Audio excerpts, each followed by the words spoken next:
ये कहानी उस इंजीनियर की जिसने न्यूटन का नियम पढ़े बगैर ही पत्थरों को पानी पर तैरा।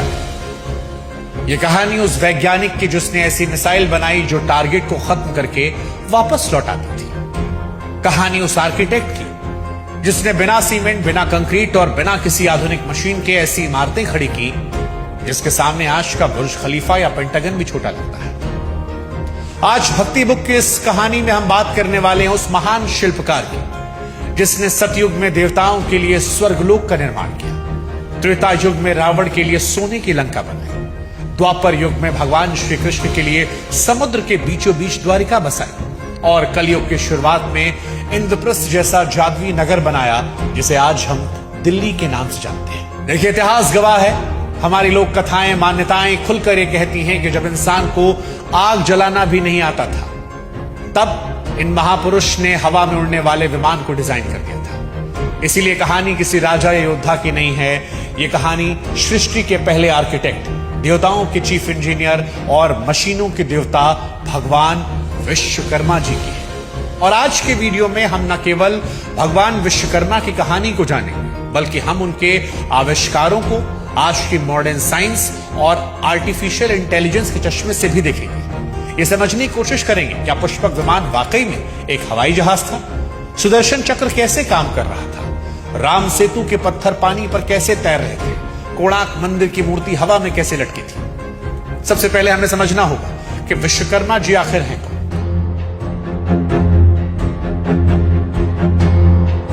तो देखिए, पुराणों में उनके जन्म को लेकर बड़ी रोचक बात कही गई है। एक कथा के अनुसार जब भगवान ब्रह्मा इस ब्रह्मांड को बना रहे थे तो ये देखा कि ढांचा तो बना दिया लेकिन उसमें जीवन और रंग भरने वाला कोई नहीं है। उन्हें एक ऐसे एक्सपर्ट की जरूरत थी जो उनकी सोच को हकीकत में तब्दील कर दे। कहा जाता है कि ब्रह्मा जी की इसी जरूरत से एक दिव्य पुरुष का जन्म हुआ जिन्हें नाम मिला विश्वकर्मा। अगर हम इसे आज की आसान भाषा में समझें तो ब्रह्मा जी के पास ब्रह्मांड का आइडिया था और विश्वकर्मा जी के पास उस आइडिया को बनाने की टेक्नोलॉजी।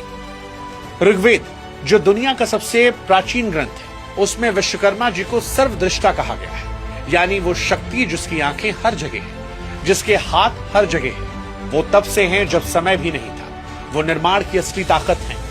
भारतीय संस्कृति में विश्वकर्मा जी को केवल एक मूर्ति तक सीमित नहीं रखा गया बल्कि उन्हें 5 अलग अलग रूपों में पूजा जाता है।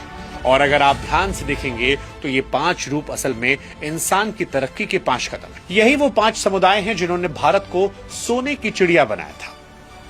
पहला रूप है मनु का। ये लोहे का काम करने वाले माने जाते हैं। ये वो दौर था जब इंसान ने शिकार और सुरक्षा के लिए हथियार बनाने के लिए लोहे को पिघलाना शुरू किया। दूसरा रूप मैं।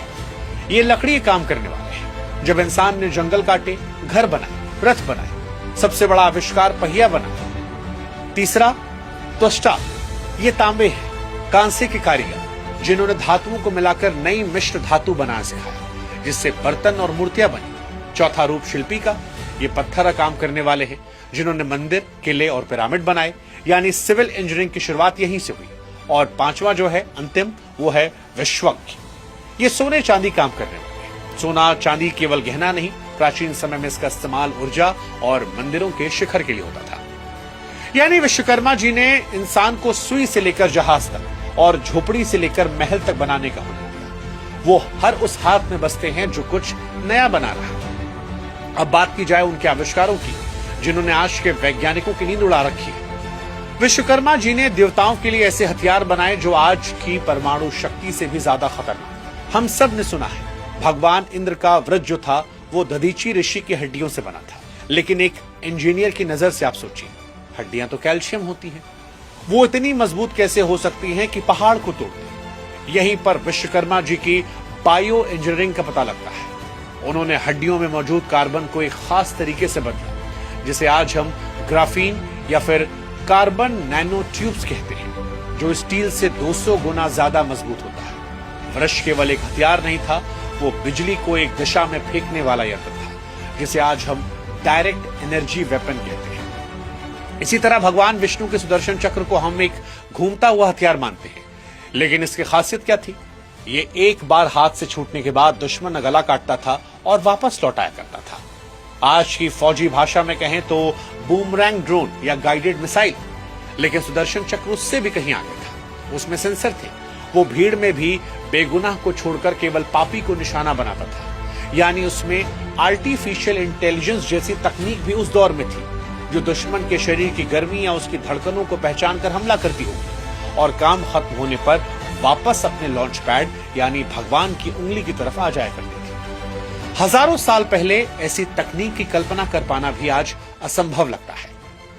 विश्वकर्मा जी की सबसे चर्चित रचनाओं में से एक पुष्पक विमान, जिसे उन्होंने पहले कुबेर के लिए बनाया और बाद में रावण ने उस पर कब्जा कर लिया। रामायण में लिखा गया है, मनोवेगम यानी विमान मन की गति से चलता था। अब आप सोचिए कि इसमें कोई स्टीयरिंग व्हील, गियर या बटन नहीं था। पायलट जो सोचता, विमान वही करता। आज एलोन मस्क की कंपनी न्यूरालिंक इसी टेक्निक पर काम कर रही है। उनका मकसद है कि इंसान केवल सोचकर कंप्यूटर या मशीन को कंट्रोल कर सके। आज हम अपने दिमाग से कर्सर हिलाने की कोशिश कर रहे हैं, लेकिन त्रेता युग में विश्वकर्मा जी ने पूरा का पूरा विमान माइंड कंट्रोल से उड़ा दिया था। इसके अलावा प्राचीन वैमानिक शास्त्र में सिर्फ पुष्पक विमान नहीं, बल्कि शकुन विमान, रुक्म विमान और त्रिपुर विमान का भी जिक्र है। पुष्पक विमान को उड़ने के लिए रनवे की जरूरत नहीं थी। वो सीधा ऊपर उठता और उसमें किसी प्रकार का धुआं या आवाज नहीं थी। इसका मतलब है वो पेट्रोल डीजल से नहीं, बल्कि मरकरी वोल्टेक्स पारे से चलने वाला इंजन या फिर एंटी ग्रेविटी इंजन का इस्तेमाल कर रहा था। ये टेक्निक आज भी हमारे वैज्ञानिकों के लिए पहेली है। नासा आज भी उन सिद्धांतों को समझने की कोशिश कर रहा है जो महर्षि भारद्वाज ने हजारों साल पहले लिखे थे। अब आप भगवान विश्वकर्मा की सिविल इंजीनियरिंग और मरीन इंजीनियरिंग पर नजर डालिए। भगवान कृष्ण की द्वारिका नगरी, जब कृष्ण को मथुरा सुरक्षित नहीं लगी तो उन्होंने विश्वकर्मा को बुलाया और कहा, मुझे एक ऐसा किला चाहिए जिसे कोई ना भेद सके। विश्वकर्मा जी ने जमीन पर नहीं बल्कि समुद्र के बीचों बीच पूरा एक शहर खड़ा कर दिया। आज हम और आप जब दुबई पाम जुमेराह को देखकर हैरान होते हैं, जिसे समुद्र में मिट्टी डालकर बनाए, इसे लैंड रिक्लेमेशन कहते हैं। लेकिन विश्वकर्मा जी ने यह सारा काम 5000 साल पहले कर दिया था। आज जब वैज्ञानिक गुजरात के तट पर समुद्र के नीचे खोजबीन करते हैं तो वहां उन्हें एक विशाल दीवार, बड़े बड़े लंगर और भारी पत्थरों के अवशेष मिलते हैं, जो चीख चीख कर गवाही देते हैं कि द्वारिका कोई कहानी नहीं थी, एक हकीकत थी। विश्वकर्मा जी जानते थे कि समुद्र के खारे पानी से इमारतों को कैसे बचाना था। उनकी बनाई ईंटें आज भी पानी के नीचे सुरक्षित हैं और ये इंजीनियरिंग का एक ऐसा नमूना है जिसे आज की आधुनिक मशीनें भी आसानी से नहीं बना सकती। सिर्फ द्वारिका ही नहीं, राम सेतु को याद कीजिए। राम सेतु का निर्माण नल और नील ने किया था, जो विश्वकर्मा जी के ही वंशज और शिष्य माने आते हैं। उन्होंने समुद्र पर पत्थरों का पुल बनाया। आज का वैज्ञानिक कहता है कि पत्थर पानी में डूब जाते हैं, लेकिन नल और नील के पास डेंसिटी मैनिपुलेशन का ज्ञान था। उन्होंने ऐसे पत्थर चुने या बनाए जिनके अंदर हवा की थैली, एयर पॉकेट जैसी थी, जैसे आज का प्यूमियम स्टोन होता है, लेकिन वो पत्थर इतना मजबूत था कि पूरी वानर सेना का भार उठा सके। अब आप सोचिए कि बिना किसी कंक्रीट और पिलर के उफनते समुद्र के ऊपर 48 किलोमीटर लंबा पुल बना देना, क्या ये किसी चमत्कार से कम है? अगर आपको लगता है कि द्वारिका और लंका तो गायब हो चुकी है, तो चलिए मैं आपको जीवित सबूत दिखाता हूं जो आज भी मौजूद है और जिन्हें देखकर मॉडर्न साइंस अपना सिर पीट लेते हैं। पहला, महाराष्ट्र कैलाश मंदिर। एलोरा की गुफाओं में मौजूद ये मंदिर ईंट पत्थर जोड़कर नहीं बनाया गया, बल्कि पूरे पहाड़ को ऊपर से नीचे काट कर बनाया गया। इसे मोनोलिथिक स्ट्रक्चर कहते हैं। वैज्ञानिकों का अनुमान है कि इसे बनाने के लिए 4 लाख टन पत्थर बाहर निकाला गया। लेकिन हैरानी की बात यह है कि वो 4 लाख टन पत्थर कहां गया? आसपास के 100 किलोमीटर तक उसके मलबे का कोई निशान नहीं। क्या विश्वकर्मा जी के वंशजों के पास कोई ऐसी मशीन थी जो पत्थरों को पिघलाती थी या भाप बनाती थी? आज की सबसे बड़ी 3D प्रिंटिंग मशीन या लेजर कटर भी एक पहाड़ को इतनी सफाई से नहीं काट सकती। दूसरा, ओडिशा का कोणार्क सूर्य मंदिर। कहा जाता है कि इस मंदिर का निर्माण इस तरह से किया गया कि मंदिर की मुख्य मूर्ति हवा में लटकी रहती थी, किसी धागे या सहारे से नहीं, बल्कि चुंबकीय शक्ति से।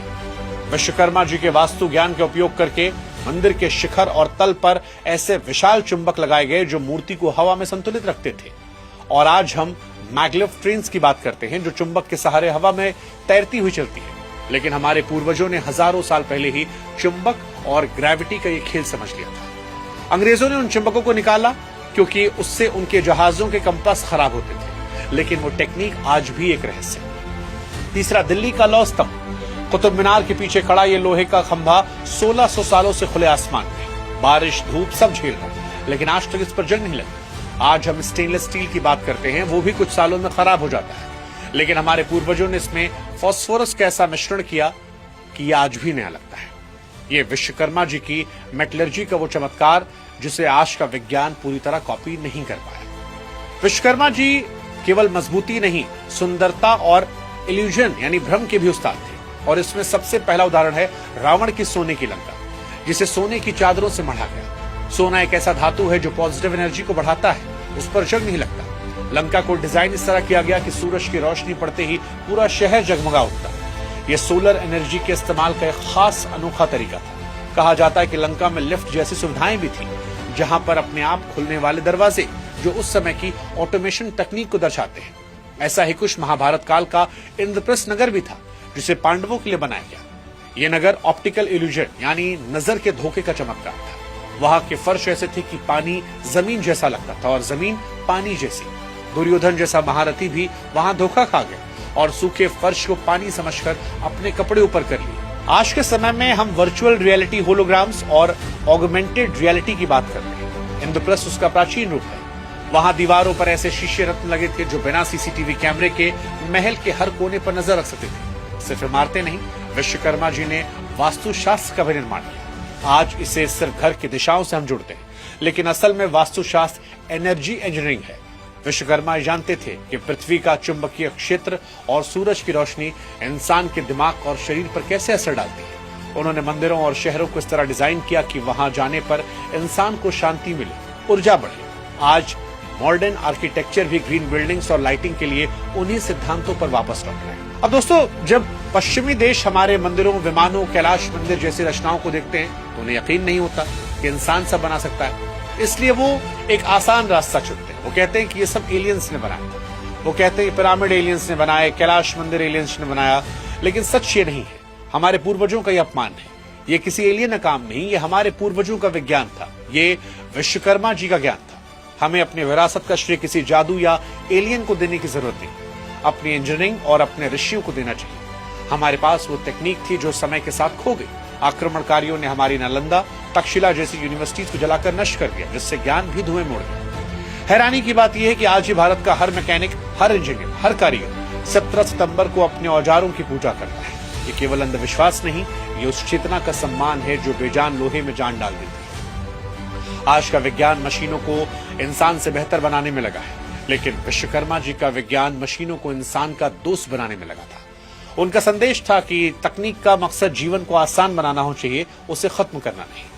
तो कुल मिलाकर कहें, भगवान विश्वकर्मा केवल एक कहानी नहीं है, एक प्रतीक है उस काबिलियत का जो हम सबके अंदर छिपी है। विश्वकर्मा जी के 5 रूप हो या उनके बनाए हथियार, ये सब इशारा करते हैं कि प्राचीन भारत केवल मंत्रों का देश नहीं था, बल्कि यंत्रों यानी मशीन का भी देश था। आज जब नासा के वैज्ञानिक मंगल ग्रह पर घर बनाने की बात कर रहे, जब एलॉन मस्क दिमाग में चिप लगाने की बात कर रहे, तो हमें गर्व होना चाहिए कि इन सब के बीच लाखों साल पहले भारत की मिट्टी में हुई। फर्क इतना है कि आज हम इन्हें एडवांस टेक्नोलॉजी कहते हैं, उस जमाने में उसे चमत्कार कहा जा रहा था। लेकिन चमत्कार के पीछे जो गणित था वो विज्ञान था, और उस विज्ञान का नाम विश्वकर्मा था।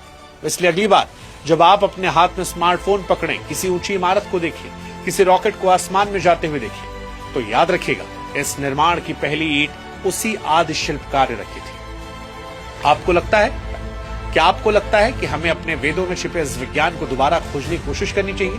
अगर आपको इस महान इतिहास पर गर्व है तो कमेंट सेक्शन में जय विश्वकर्मा जरूर लिखिएगा और इस वीडियो को शेयर कीजिएगा, ताकि आने वाली पीढ़ियों को पता लगे कि असली फ्यूचर का आविष्कार इतिहास में कब, कैसे, कहां हुआ था। जय भगवान, जय विश्वकर्मा।